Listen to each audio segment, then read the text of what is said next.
사랑하는 여러분, 오늘 우리는 믿음의 여정에서 마주하는 아주 근본적인 질문 하나를 함께 나누고자 합니다.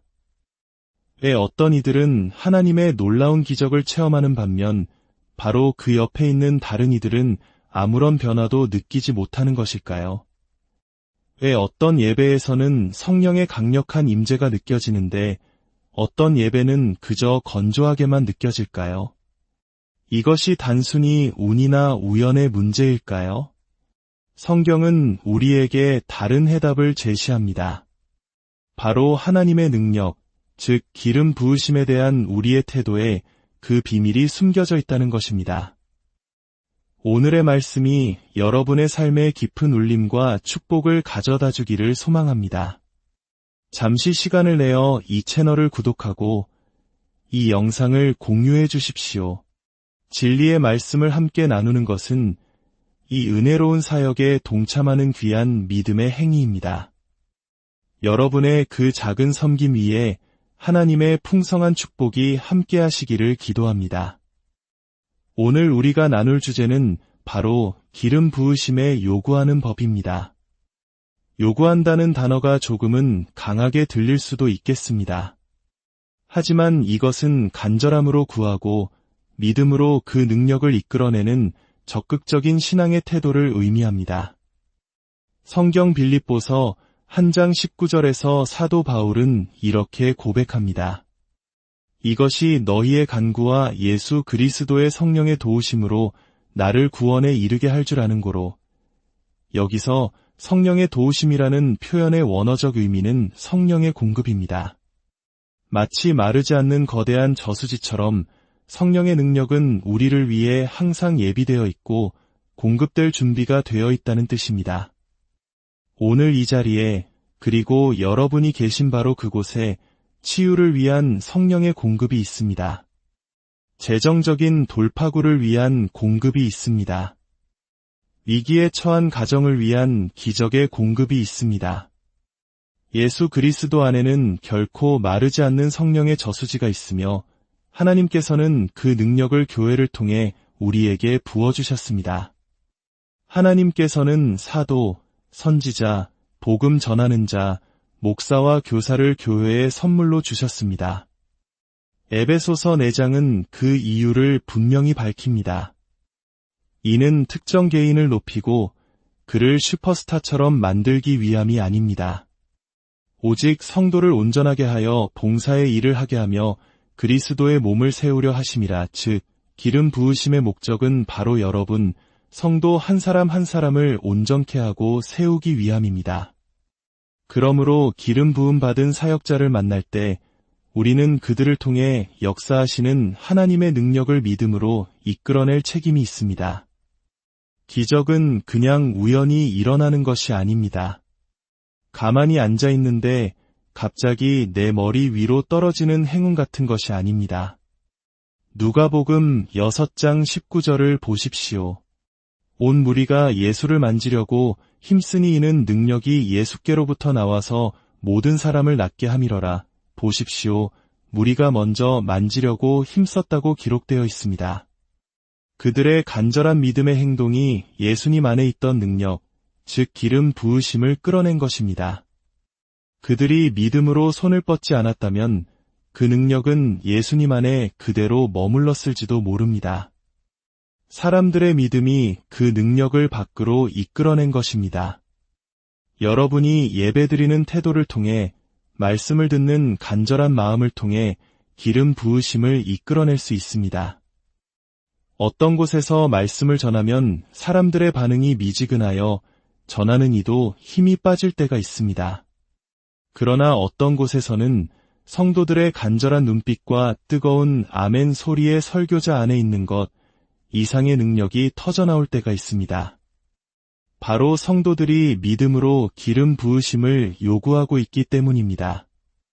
우리는 종종 하나님께서 무언가 해주시기를 기다립니다. 그러나 많은 경우 하나님께서는 우리가 먼저 믿음으로 움직이기를 기다리고 계십니다.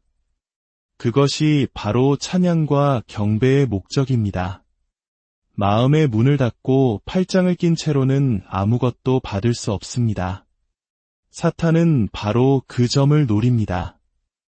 예배 중에 여러 방해와 잡념을 통해 우리가 기름 부으심에 집중하지 못하게 만듭니다. 하지만 우리는 선포해야 합니다. 나는 오늘 그냥 예쁜 옷 입고 이 자리에 앉아 있다가 돌아가기 위해 온 것이 아니다. 나는 오늘 하나님의 만지심이 필요하다.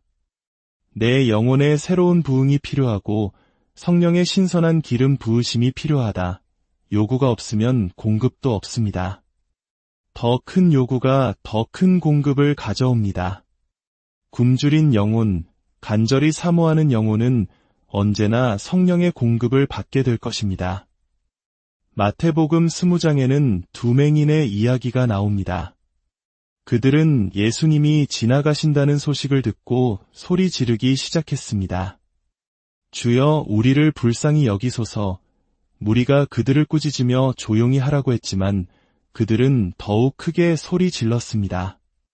주여, 우리를 불쌍히 여기소서. 그들이 무엇을 하고 있었던 것일까요? 바로 기름 부으심에 대한 강력한 요구였습니다.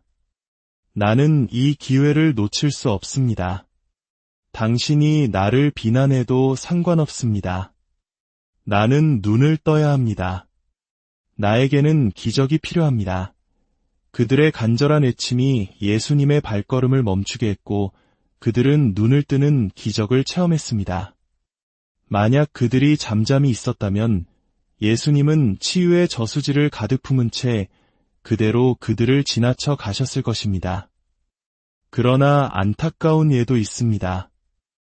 예수님께서는 고향 나사렛에서도 동일한 능력을 가지고 계셨습니다. 누가복음 4장에서 그분은 자신이 가난한 자에게 복음을 전하고 포로된 자에게 자유를, 눈먼 자에게 다시 보게 함을 전파하기 위해 기름 부음을 받았다고 선포하셨습니다. 나사렛 사람들은 그 치유의 기름 부으심, 자유의 기름 부으심을 얼마든지 끌어낼 수 있었습니다. 하지만 마가복음 6장은 충격적인 사실을 기록합니다.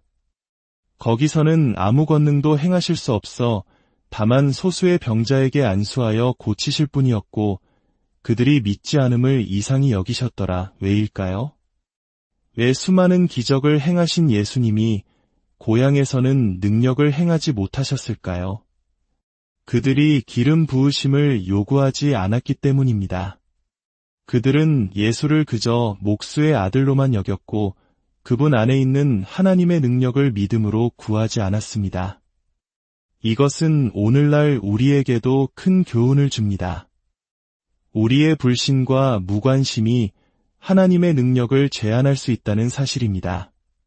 믿음은 기름 부으심에 대한 요구입니다. 혈루증 앓던 여인을 기억하십니까? 그녀는 군중 속에 숨어 있었지만 그녀의 마음 속에는 불타는 믿음이 있었습니다.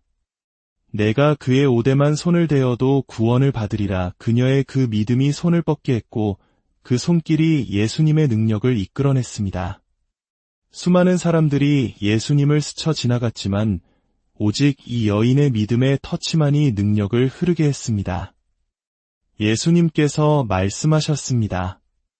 누가 내게 손을 대었느냐? 내게서 능력이 나간 줄을 알미로다. 이것이 바로 능동적인 믿음입니다. 우리는 수동적으로 앉아서 기다리는 신앙에서 벗어나야 합니다. 하나님의 말씀을 붙잡고 약속을 주장하며 믿음으로 구하고 간절히 두드리는 믿음이 필요합니다. 사도행전 5장을 보면 베드로가 성령으로 충만했을 때 그의 그림자만 덮여도 병든 자들이 낫는 놀라운 역사가 일어났습니다. 사람들이 얼마나 간절했으면 병든 자들을 길거리에 눕히고 베드로가 지나가기만을 기다렸을까요? 그들은 베드로라는 사람에게서 저수지와 같은 하나님의 능력이 있음을 보았고 그림자라도 닿기를 소망하는 믿음으로 그 능력을 요구했던 것입니다. 지붕을 뚫고 중풍병자를 예수님께 데려왔던 내 친구의 믿음 또한 마찬가지입니다. 그들의 믿음은 모든 장애물을 뛰어넘는 강력한 요구였습니다. 구약 시대에도 마찬가지입니다. 엘리야 시대에 이스라엘에는 수많은 과부들이 있었지만 오직 사르밧의 한 과부만이 기적적인 공급을 받았습니다. 엘리사 시대에 수많은 나병 환자가 있었지만 오직 아람 사람 나아만 장군만이 깨끗함을 받았습니다. 왜일까요? 수많은 이들 중 오직 그들만이 선지자 안에 있는 기름 부으심을 믿음으로 찾아와 요구했기 때문입니다. 예수님께서 행하신 첫 번째 기적, 가나의 혼인잔치에서 물을 포도주로 바꾸신 사건을 기억해 보십시오. 예수님은 내 때가 아직 이르지 아니하였나이다 라고 말씀하셨습니다. 기적을 행할 계획이 없으셨던 것입니다. 그러나 그의 어머니 마리아는 하인들에게 너희에게 무슨 말씀을 하시든지 그대로 하라고 말하며 믿음으로 기적을 요구했습니다. 마리아의 믿음이 예수님의 때를 앞당긴 것입니다. 예수님은 하인들에게 항아리에 물을 채우라고 하셨습니다. 에베소서 5장에 따르면 물은 하나님의 말씀을 상징합니다. 우리의 삶이라는 그릇에 하나님의 말씀을 가득 채울 때 하나님께서 일하실 재료가 생기는 것입니다. 그리고 예수님께서 말씀하셨습니다. 이제는 떠서 연회장에게 갖다 주라. 하인들이 믿음으로 순종하여 그 물을 떠서 옮기는 순간 물이 포도주로 변했습니다. 물이 항아리 안에 있을 때는 여전히 물이었습니다. 그러나 믿음의 행위, 즉 그 물을 이끌어내어 옮기는 순종이 있었을 때 기적이 일어났습니다. 이것이 바로 기적이 일어나는 원리입니다. 하나님은 우리가 믿음의 양동이를 가지고 말씀의 저수지에서 능력을 길어 올리기를 기다리고 계십니다. 사랑하는 여러분, 우리 안에 그리고 우리 교회 공동체 안에 하나님의 능력이 임해 있습니다.